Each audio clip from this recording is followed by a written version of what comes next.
Hello दोस्तों, नमस्कार। मैं हूं कश्मीर और लर्निंग के एक और एपिसोड को लेकर के आपके सामने मैं हाजिर हूं। दोस्तों, जैसे कि आप जानते हो कि मैं बात कर रहा हूं डिसिप्लिन के ऊपर, और डिसिप्लिन के ऊपर मैंने काफ़ी कुछ कवर कर लिया है।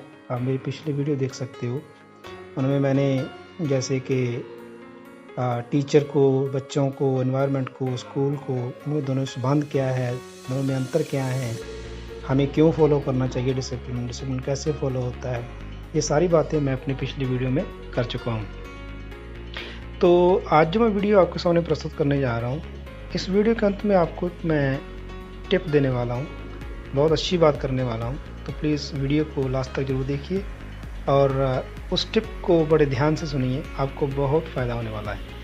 तो चलिए दोस्तों, आज का टॉपिक शुरू करते हैं, जिसका नाम है कि अनुशासन मैं नहीं मानता। जहाँ अनुशासन में मैं नहीं रह पाता, इसका सबसे बड़ा कारण क्या है, मैं अनुशासन में क्यों नहीं रह पाता। तो शुरू करते हैं।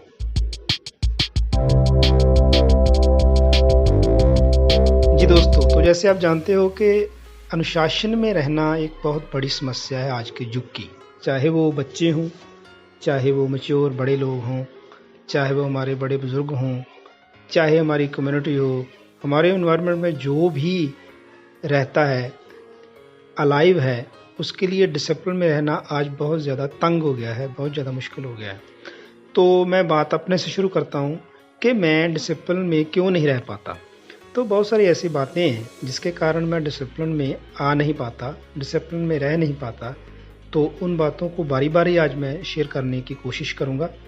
तो प्लीज़ ध्यान से सुनिए, और अगर आप नए हैं तो प्लीज़ इस वीडियो को अंत तक जरूर देखिएगा, आपको बहुत फ़ायदा होने वाला है। और अगर आपने मेरे वीडियोस अभी नहीं देखे हैं पिछले, तो प्लीज़ मेरी प्लेलिस्ट पे जाइए, मैंने बनाई हुई है, उस पर जाकर के मेरी सारी वीडियोस आप लर्निंग के ऊपर देखिए, बहुत इंटरेस्टिंग है, आपको मज़ा आएगा। तो शुरू करते हैं। सबसे पहली बात जो कारण बनती है कि हम डिसिप्लिन फॉलो नहीं कर पाते हैं, वो है हमारी लाइफ में किसी भी रोल मॉडल का ना होना। हम अपनी सोसाइटी में जब विचरते हैं, अपनी सोसाइटी में अपनी लाइफ स्पैन जितनी भी हमें उस कुदरत ने दी हुई है, उसके अकॉर्डिंग जब हम बसर करते हैं, तो हम एक बात भूल जाते हैं कि हम अपनी ज़िंदगी में कुछ वैल्यूज़ भी लेके आनी है, उसको इग्नोर कर देते हैं। तो हमारे जीवन में एक रोल मॉडल का ना होना हमारे लिए डिसिप्लिन में ना रहने का एक बायस बनता है, उसका कारण बनता है। तो रोल मॉडल क्या होता है, मैंने अपनी पिछली वीडियो में बताया आपको। कुछ ऐसी पर्सनैलिटी आपकी लाइफ में ज़रूर हो, चाहे वो रिलीजन, धार्मिक हो, चाहे वो पॉलिटिकल हो, चाहे वो सोशल हो, कुछ ऐसी मॉडल पर्सनैलिटी आपके सामने हो जिसको आप देख करके अपनी लाइफ को उसी तरह से पॉजिटिवली जी पाएँ, पॉजिटिवली उसके अनुसार बसर कर पाएँ अपनी ज़िंदगी। तो रोल मॉडल की कमी जो है हमें डिसिप्लिन में नहीं आने देती। आपको पता है कि डिसिप्लिन में रहने के लिए मॉडलिटी जो है, रोल मॉडलिटी जो है, रोल मॉडल का होना हमारे सामने बहुत ज़रूरी है। उसके बगैर हम डिसिप्लिन में नहीं आ सकते। आपको पता है, कोई भी अगर रोल मॉडल आपने बनाया है, चाहे वो नेगेटिव है चाहे पॉजिटिव है, उसमें डिसिप्लिन जरूर होगा। नेगेटिविटी और नेगेटिव काम करने के लिए भी डिसिप्लिन चाहिए होता है, आपको पता है, और पॉजिटिव बात करने के लिए, पॉजिटिव रहने के लिए तो डिसिप्लिन चाहिए ही चाहिए। तो हमें रोल मॉडल हमारे सामने कोई नहीं होता जिसके कारण हम डिसिप्लिन को मान नहीं पाते। तो प्लीज़ एक रोल मॉडल अपनी लाइफ में ज़रूर रखिए, ज़रूर बना के रखिए अगर आपने डिसिप्लिन में रहना है। अगर मैंने डिसिप्लिन में रहना है तो मुझे एक रोल मॉडल सामने जरूर रखना होगा, कोई पर्सनैलिटी जरूर रखनी होगी जो पॉजिटिव हो, जो अच्छे डिसिप्लिन में रहने वाली हो, तभी मैं जो है आप डिसिप्लिन फॉलो कर पाऊँगा, अथवा डिसिप्लिन को फॉलो नहीं कर पाऊँगा। दूसरी बात कर लेते हैं, हमारी लाइफ में कोई भी प्लानिंग नहीं होती। दोस्तों, ये सच है, क्योंकि आप कोई भी काम देख लो अपनी लाइफ में, जो भी आप काम करते हो, चाहे वो अपने घर के काम हो, सोशल हो, आप बाहर निकलते हो, अपने प्रोफेशनल काम हो, आपके जो डेली रूटीन के काम हो, अपने बच्चों के काम हो, कोई किसी भी किस्म का काम हो, उसमें प्लानिंग की बहुत कमी होती है। तो आपको पता है, डिसिप्लिन और प्लानिंग दोनों बहनें हैं। अगर प्लानिंग है तो वो डिसिप्लिन से हो रही होगी, और अगर डिसिप्लिन है तो प्लानिंग करनी अपने आप ही आपकी लाइफ में आ जाएगी। तो तो ये मान के चलिए कि अगर आपकी लाइफ में प्लानिंग नहीं है तो आप डिसिप्लिन को फॉलो नहीं कर पाएंगे, आप डिसिप्लिन में नहीं रह पाएंगे। तीसरी बात कर लेते हैं, हमारा जो एनवायरनमेंट है, मैं बार बार एनवायरनमेंट की बात करता हूँ। एनवायरनमेंट में क्या क्या आ जाता है? एनवायरनमेंट में हमसे मिलने वाले वो सभी लोग आ जाते हैं जो हमें प्रभावित करते हैं नेगेटिव और पॉजिटिवली। उस वातावरण में हमारी फैमिली है, फैमिली के बाहर निकलो तो सोशली जो कम्युनिटी है हमारी, सोसाइटी में जितने भी आदमी हैं वो हैं, पॉलिटिकल कल्चर है वो हमें प्रभावित करता है, बहुत सारी हमारी फ्रेंड सर्कल है हमारा वो हमें प्रभावित करता है। तो सोसाइटी में जब भी हम बाहर निकलेंगे तो हमें क्या है, वो पॉजिटिव एनवायरनमेंट नहीं मिल पाता, जिसके कारण हम प्लानिंग और डिसिप्लिन को फॉलो नहीं कर पाते। अब पॉजिटिव एनवायरनमेंट हम कैसे मिल पाए? तो इससे ये है कि आप अंदर से जो भी हो, आप अगर डिसिप्लिन फॉलो कर रहे हो, आप अगर प्लानिंग कर रहे हो, आपके अंदर और बाहर आपने एक रोल मॉडल कोई बना रखा है, तो ये मान के चलिए कि आपका जो एनवायरनमेंट है वो भी अपने आप पॉजिटिव होना शुरू हो जाएगा। क्योंकि आप उन लोगों से ही मिलोगे जो पॉजिटिविटी वाले हैं, जो अच्छे हैं। एनवायरनमेंट नेगेटिव भी है लेकिन आपको वो उतना असर नहीं कर पाएगा जितना आप पॉजिटिव असर दूसरी चीज़ें आपके ऊपर कर पाएंगी। तो आपका जो एनवायरनमेंट है वो पॉजिटिव होना बहुत ज़रूरी है। ये आपने देखना है कि पॉजिटिविटी जो है मुझे कहाँ से लेनी है। नेगेटिव और नेगेटिविटी वाली जगह पे हमको नहीं जाना है, उस सर्कल में नहीं जाना है, उस फ्रेंड सर्कल में नहीं जाना है, उन लोगों से नहीं मिलना है जो हमारे फेवर में नहीं है। पॉजिटिवली नेगेटिव लोगों से बचने की कोशिश करनी है। चौथी बात कर लेते हैं, हमारे अंदर एक और बात होती है, वो होती है इग्नोरेंस की।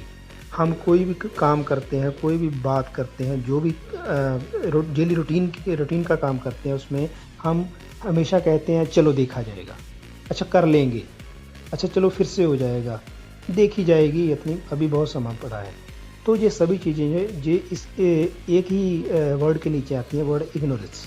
इग्नोरेंस वो क्या होती है? इग्नोरेंस होती है किसी काम को आगे लटका करके ले जाना, जो उस काम के बारे में इधर उधर हो जाना, उस काम को देख करके इग्नोरेंस करना, उसको पिछाड़ना, काम को पीछे ले करके जाना।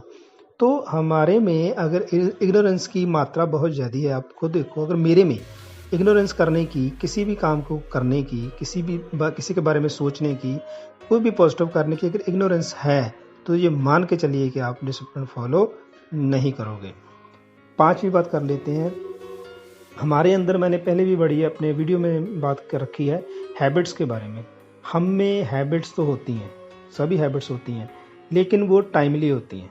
हम परमानेंटली कोई हैबिट फॉर्म नहीं कर पाते। अब परमानेंटली हैबिट क्या हुई? परमानेंट हैबिट वो होती है जो हमें डेली काम करने के लिए उकसाती है, उस काम को पॉजिटिव करने के लिए उकसाती है। अब जो चोर की बात ले लो, पुलिस की बात ले लो, तो उनकी हैबिट क्या है? चोर की हैबिट क्या है? चोरी करना। और पुलिस की हैबिट क्या है? उनको पकड़ना, ये उनका काम भी है। तो उन्होंने एक हैबिट बना रखी है। हम जो सोशल जीव हैं, जो सोशल मनुष्य जो है वो सोशल है पूरे का पूरा, तो उसके अंदर कुछ ऐसी हैबिट्स होनी चाहिए, पॉजिटिव हैबिट्स, जो कि उसको डिसिप्लिन की ओर धकेल करके ले जाएं, जो डिसिप्लिन को फॉलो करने के लिए वो कारण बने। तो पॉजिटिव हैबिट्स जो है, हैबिट्स बनाना बहुत ज़रूरी है किसी काम के लिए भी। अगर हैबिट्स आपके अंदर कोई काम करने की नहीं है, पॉजिटिव हैबिट्स नहीं है, तो आप डिसिप्लिन को फॉलो कभी भी नहीं कर पाओगे। छठी बात कर लेते हैं, हम अक्सर काम, मैंने जैसे पहले ही बताया था, पिछले सेकंड लास्ट जो मैंने फोर्थ आपको इग्नोरेंस के बारे में बताया था, उसमें भी ये बात बताई थी। छठा जो अभी बात को आपको बताने जा रहा हूँ वो है आई हैव नो टाइम। हम अक्सर ये कहते हैं मेरे पास समय नहीं है। यार मेरे पास तो बिल्कुल भी समय नहीं है, मैं कैसे काम करूं? तो एक्चुअली ये हम इग्नोरेंस ही वर्ड यूज़ कर रहे होते हैं, जब हम कहते हैं कि हमारे पास समय नहीं है। अगर आपने कोई काम करना है तो आपको समय निकालना होगा, समय को आपको इग्नोरेंस नहीं देनी होगी, समय को आपने कैप्चर करना होगा, समय को आपने ग्रैब करना होगा। अगर समय को आप पकड़ पाते हो काम करने के लिए, ये नहीं कहते कि मेरे पास टाइम नहीं है, उसी वक्त वो काम करते हो जब आपके दिमाग में आता है, तो सच जानिए डिसिप्लिन आपके पीछे पीछे चला आएगा। डिसिप्लिन आपको फॉलो करने के लिए मजबूर नहीं होना पड़ेगा, डिसिप्लिन अपने आप फॉलो हो जाएगा। सातवीं बात कर लेते हैं, हमारे अंदर एक इंट्यूशन होती है, एक वृत्ति होती है हमारे अंदर कि हम चीज़ों को कभी भी पार्ट में नहीं देखते, एज ए होल देखते हैं। फॉर एग्ज़ाम्पल, अगर मान लो कोई बात मुझे बुरी लगी तो मैं उसको एज ए होल देखता हूँ कि ये बात इस कारण मुझे बुरी लगी, जहाँ इसका ये फॉल्ट है, यहाँ पर जहाँ किसी ने मुझे गलत बात कर दी तो पूरे का पूरा फॉल्ट उसका है। हम उन चीज़ों को पार्ट में नहीं देखते, क्लासीफाई करके नहीं देखते, उनकी पार्टीशन नहीं करते कि ये काम क्यों हुआ। आपके अंदर 5-6 क्वेश्चन पूछने के जो मेथड है वो होने चाहिए। Why, where, what, when and how. ये कैसे हो गया, ये सारे जो 5 मैंने शब्द बोले ये आपके अंदर होने चाहिए, बार बार पूछने वाले कि ये काम मेरे से क्यों हुआ, उसने मेरे साथ ऐसा क्यों किया, क्या मेरा कसूर था, क्या मैंने उसका कुछ बुरा किया था, जहाँ वो ऐसे उसने मेरे साथ बिहेव क्यों किया, जहाँ उसका जो अपना ही बिहेव ऐसा है कि वो सभी के साथ ऐसा बिहेव करता है। तो ये सारी बातें हैं वो पार्ट्स में लेकर के डिवाइड आपको करनी है। अगर पार्ट्स में लेकर के जाओगे तो डिसिप्लिन अपने आप ही फॉलो हो गया, क्योंकि आप किसी बात को भी अगर पार्ट्स में लेकर के उसकी स्टडी करते हो तो एक्चुअली आप इंट्रोस्पेक्ट कर रहे होते हो, अपने आप की अंदर से जांच कर रहे होते हो। तो आप हमेशा याद रखिए, अगर आप डिसिप्लिन फॉलो कर रहे हैं तो आप ये काम ज़रूर कर रहे होंगे कि आप चीज़ों को एज ए होल नहीं देखोगे, पार्ट में देखोगे कि ये चीज़ कैसे हुई, इसका प्रभाव कैसे पड़ा, इसका कारण क्या था। तो लास्ट बात कर लेते हैं, बातें और भी बहुत सारी हैं लेकिन मैंने जस्ट और निचोड़ इस तरीके से निकाला है कि कुछ बातें हैं जो सभी बातों में सम्मिलित हो जाएं और वीडियो छोटा बने। आपसे जो भी मैं बात कर रहा हूँ सीधे आपके साथ नॉलेज वो पहुँच सके जो बात करने वाली है। तो 8वीं और लास्ट बात कर लेते हैं। तो दोस्तों, एक कमी हम में सब में पाई गई है। मैं खुद अपनी इंस्पेक्शन भी कभी कभी करता हूँ और देखता हूँ कि हम जो भी बात किसी से करते हैं, अगर आपके मन में सच्चाई का थोड़ा बहुत भी किनका है, थोड़ी बहुत भी लाइट है, कोई एक छोटा सा स्टार है जो सच है, बिल्कुल आपको पता है, आपने देखा है, आपको कॉन्फिडेंस होना चाहिए कि ये बात सच है।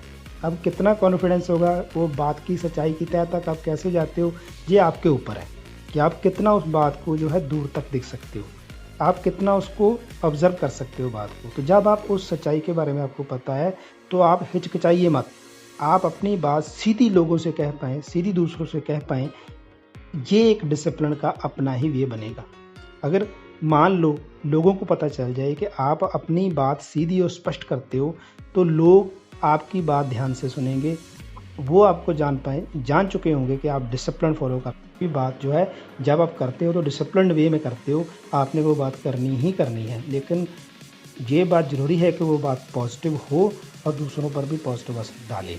हो सकता है कुछ लोग आपको बुरा समझेंगे भी, लेकिन आप जब अपनी बात सीधी और स्पष्ट करोगे तो उनको बिल्कुल कान हो जाएंगे कि ये बात जो कही गई है ये बिल्कुल सही कही गई है। हो सकता है कि आप गलत हों लेकिन आप उसकी इंट्रोस्पेक्शन ज़रूर कीजिएगा, फिर ये बात कीजिएगा। थोड़ा मुश्किल होता है सोसाइटी में, आप सभी आप अपने विरोधी बना लोगे, इससे मैं ये भी जानता हूँ, लेकिन आप प्रूडेंस से, समझदारी से बात कीजिए, बिल्कुल कॉन्फिडेंस से बात कीजिए और पॉजिटिवली बात कीजिए ताकि अगला समझ भी पाए, दूसरी पार्टी समझ भी पाए और आपको अंदर से सेटिस्फेक्शन भी हो कि हाँ मैंने अपनी बात समझा दी है और ये सही है।